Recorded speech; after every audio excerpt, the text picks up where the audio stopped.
Hello guys, আজ আমি air ইন্ডিয়াতে করে কলকাতা যাব। বেঙ্গালুরু থেকে কলকাতায় প্রায় 2.5 ঘন্টা প্লাস লাগে যেতে।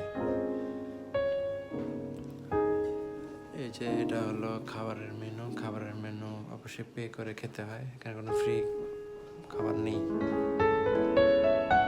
বাংলাদেশে যেমন বিমানে একটু খাবার দেখে, ইন্ডিয়া এখন বিমানে খাবার দেখলাম না দিতে। তাদের সার্ভিস মোটামুটি, এয়ার ইন্ডিয়ার বিমানগুলো আমার কাছে কেমন যেন একটু লক্ষ্যচক্কর মনে হলো আর কি। আছে মোটামুটি আর কি সব কিছুই, আদার সার্ভিস ওকে। তারপর জার্নি করে আমরা কলকাতায় পৌঁছালাম ভালোভাবেই।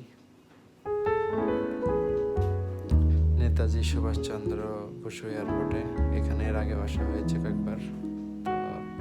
তো উবার ডেকে তারপরে আমরা হোটেলের উদ্দেশ্যে রওনা দিলাম।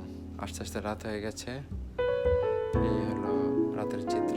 ভালো লাগলে অবশ্যই লাইক অ্যান্ড সাবস্ক্রাইব দিবেন। Thank you.